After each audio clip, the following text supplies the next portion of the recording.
हफ्ते का पहला कारोबारी दिन और बाजार में गजब की वोलेटिलिटी हमें देखने को मिल रही है। एक बार निफ्टी रखिए स्क्रीन पे, क्या कुछ एक्शन वहां पे देखने को मिल रहा है वो नजर दौड़ाएं तो अभी 14 अंक से ज्यादा की गिरावट निफ्टी पे देखने को मिल रही है। वहीं 23,758 के लेवल पर कामकाज करता हुआ निफ्टी।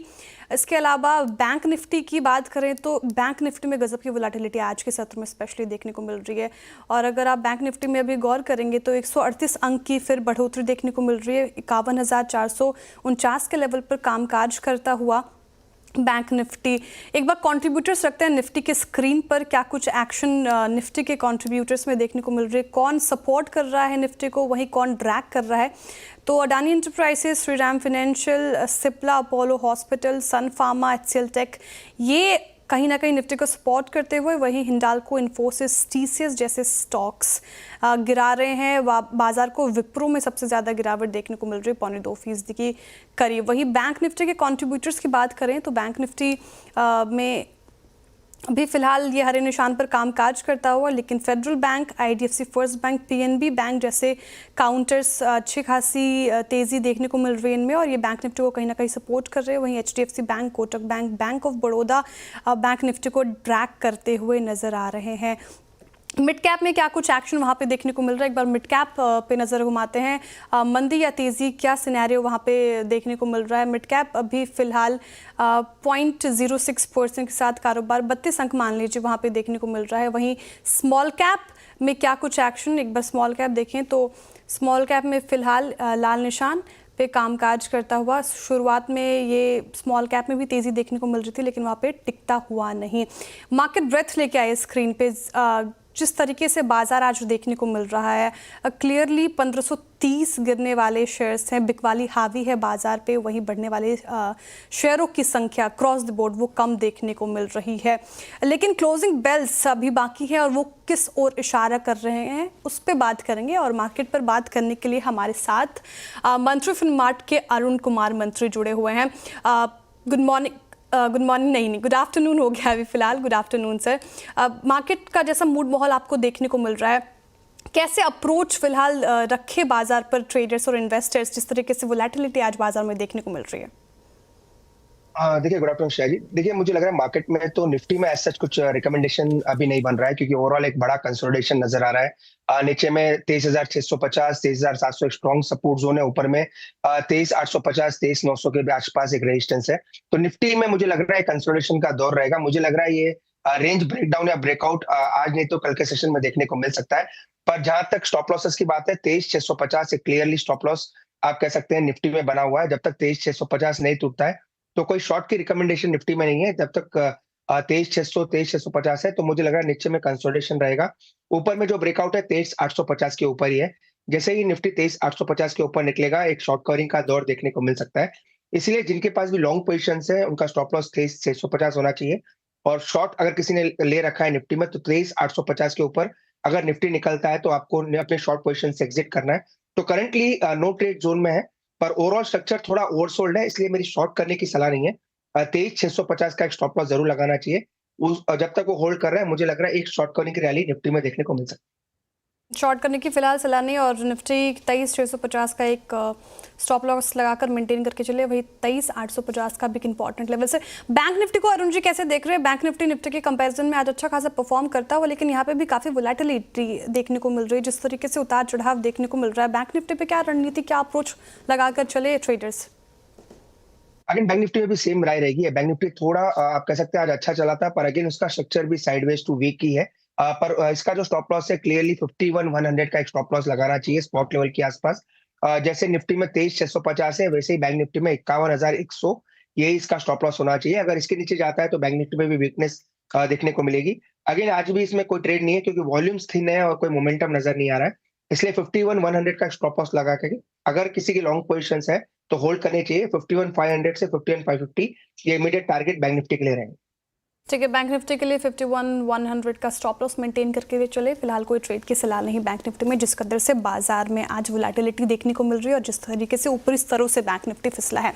अरुण मंत्री, बाजार का मूड माहौल खराब, लेकिन कोई स्टॉक्स आप सुझाएंगे जहां पे ट्रेड की संभावनाएं बन रही है? देखिए एक ही सेक्टर है जो लगातार लास्ट 5 या 6 दिनों की बात करें तो ये सेक्टर काफी अच्छा कर रहा है, तो उसी में से मुझे लग रहा है स्टॉक लेना चाहिए। फार्मा सेक्टर में मुझे लग रहा है अच्छा मोमेंटम है, तो डिविस लैब में बाई करने की सलाह है। 5950 के आसपास ये स्टॉक चल रहा है। मुझे लग रहा है ये स्टॉक इजीली आपको 6100 प्लस तक के लेवल्स आने वाले 2 से 3 दिन में दिखा सकता है, तो डिविस लैब को बाई करें।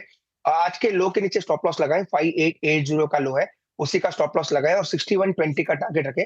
1:3 का रिस्क रिवॉर्ड है, तो मुझे लग रहा है डिविस लैब एक अच्छा मोमेंटम देखने को मिल सकता है। ठीक है, डिविस लैब एक पिक यहाँ पे 6100 का टारगेट, वहीं 5880 का स्टॉप लॉस मेंटेन करके चले, क्योंकि फार्मा सेक्टर हमने पिछले कुछ दिनों से देखा, इनफैक्ट एक पिछले 2 हफ्तों से देखा, वहाँ पे अच्छी खासी तेजी देखने को मिल रही है।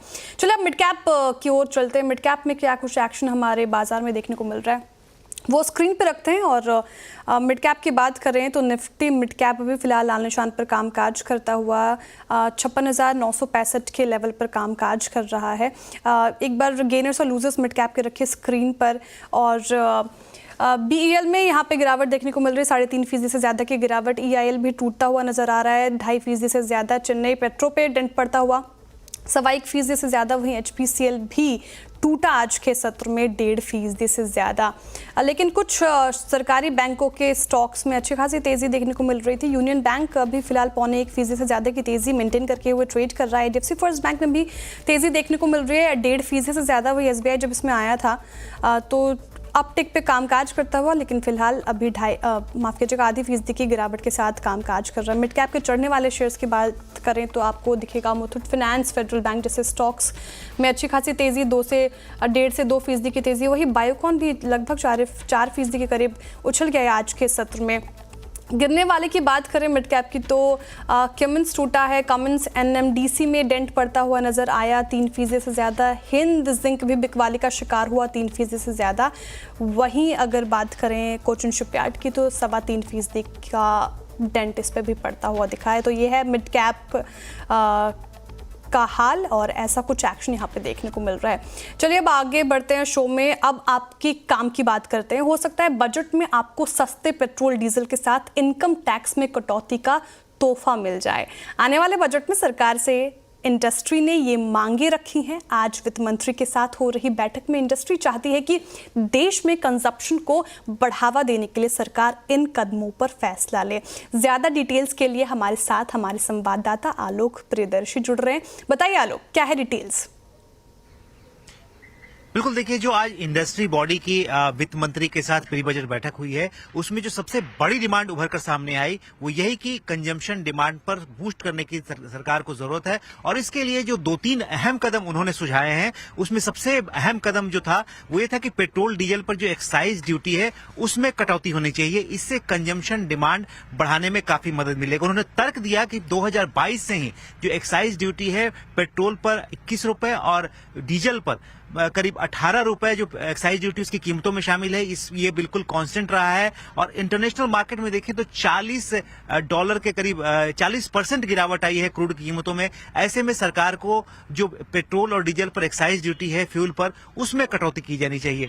दूसरी जो उनकी मुख्य डिमांड थी वो ये थी कि जो इनकम टैक्स है वो एकदम आम आदमी को काफी परेशान कर रहा है। लोगों के खाने पीने की जो चीजें हैं वो काफी महंगी हुई हैं, उनके जो कमाई हो रही है उसमें ज्यादा हिस्सा सिर्फ इसी में खर्च हो जा रहा है। लिहाजा उन्हें परचेजिंग पावर उनकी बढ़े, उनके पास जो डिस्पोजेबल इनकम बढ़े, इसलिए उनको इनकम टैक्स के मोर्चे पर राहत देनी चाहिए। वो भी कितनी, 20 लाख रुपए तक कमाई करने वालों को इनकम टैक्स में कटौती होनी चाहिए। तो ये एक बड़ी बात है। एक क्रॉस द बोर्ड सबको अगर ये ऐसा होता है तो फायदा होगा। तीसरी बात ये निकलकर सामने आई कि जो एसटीटी है, सिक्योरिटी ट्रांजैक्शन टैक्स, उसको एबॉलिश करने की मांग की है इंडस्ट्री ने। ये कहा है कि ऑलरेडी सरकार ने पिछले बजट में कैपिटल गेन टैक्स बढ़ा दिया, लिहाजा अब जो ये सिक्योरिटी ट्रांजैक्शन टैक्स है इसको हटाया जाना चाहिए।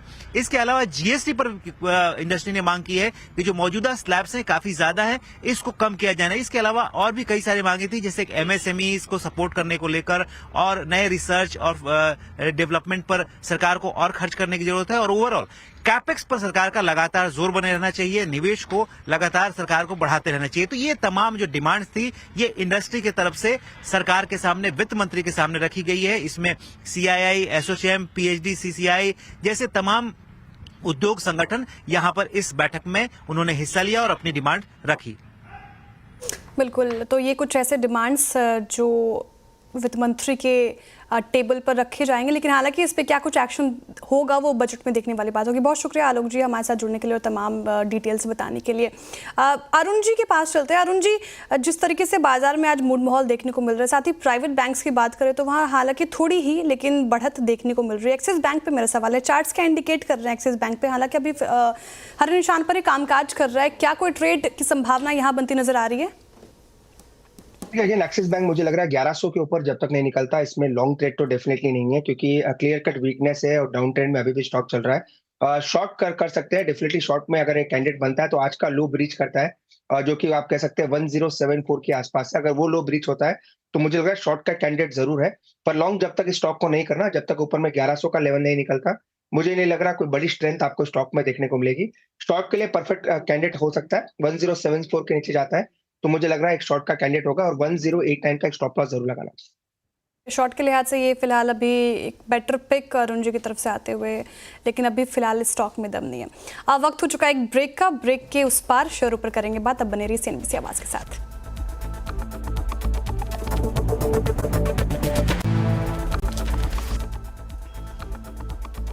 Welcome back. आप देख रहे हैं मिड कैप मंत्रा CNBC आवाज पर, और बाजार की बात करें तो काफी ज्यादा वोलेटिलिटी, निफ्टी बैंक अभी फिलहाल निशान पर कामकाज करता हुआ दिख रहा है।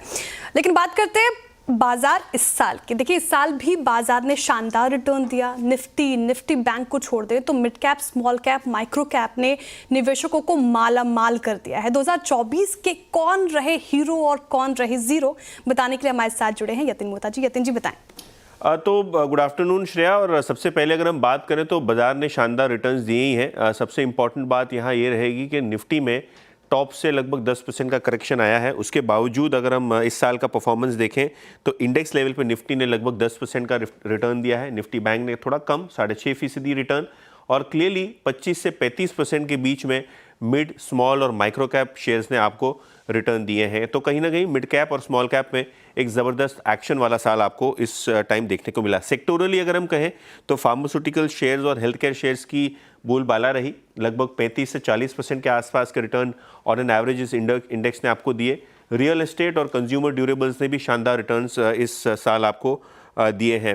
अगर हम PSUs की बात करें तो यहाँ भी ऊपरी लेवल से आपको करेक्शन दिखे हैं, लेकिन फिर भी लगभग 24% का रिटर्न। ऑटो और IT शेयरों में भी लगभग 22 से 25% के आसपास का रिटर्न आपको दिखा है। निफ्टी 50 गेनर लूजर्स की बात करेंगे तो क्लियरली यहाँ आपको ट्रेंड यानी टाटा ग्रुप की कंपनी दिखेगी। लगभग 140% का रिटर्न यहाँ आपको इस 2024 के कैलेंडर ईयर में दिखा है।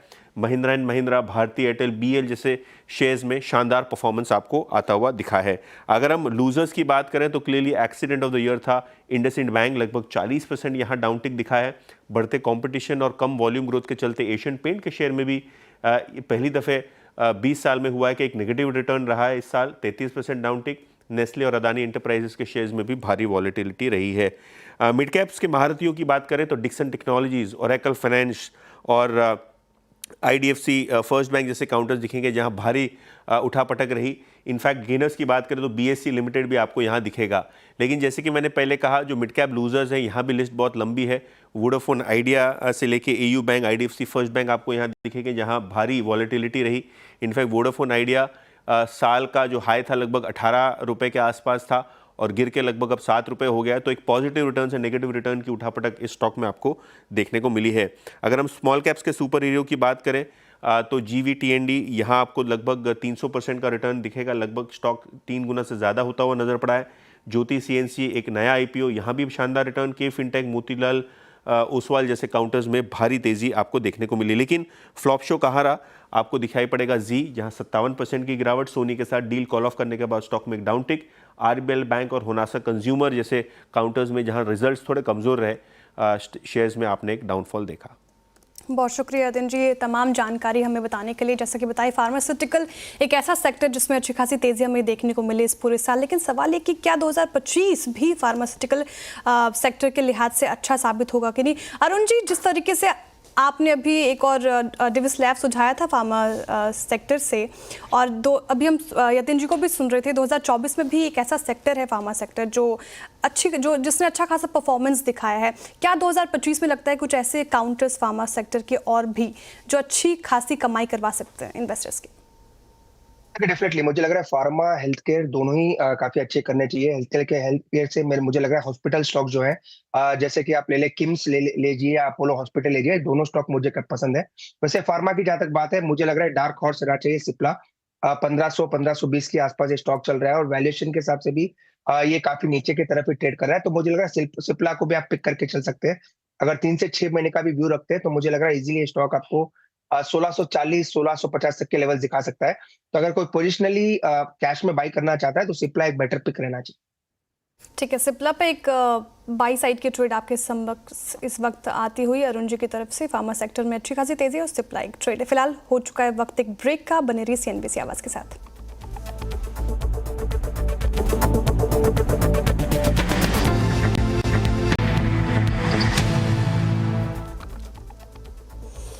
Welcome back. आप देख रहे हैं मिड कैप मंत्रा CNBC आवाज़ पर और बाजार में वही माहौल जस का तस, वोलेटिलिटी अपने हाई पर।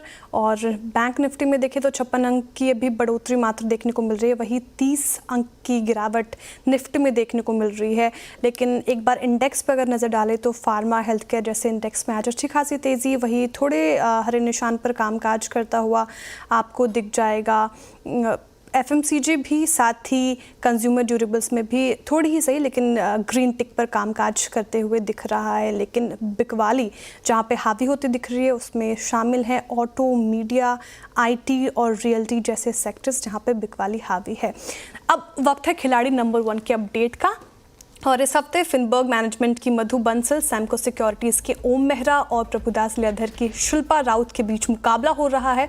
अगर अभी आप करंट सिनेरियो देखें तो ओम जी लीड कर रहे हैं आधी फीसदी की तेज़ी इनकी पोर्टफोलियो में। वहीं मधु में के पोर्टफोलियो में थोड़ा करेक्शन देखने को मिल रहा है। वहीं शिल्पा जी अभी थोड़ा डाउन साइड पे उनका पोर्टफोलियो देखने को मिल रहा है, 0.25% की गिरावट के साथ इनका पोर्टफोलियो।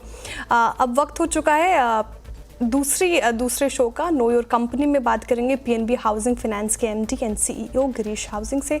गिरीश जी से नेक्स्ट शो में मुलाकात होगी। फिलहाल इस शो से इतना ही, दीजिए इजाज़त। देखते रहिए CNBC आवाज़।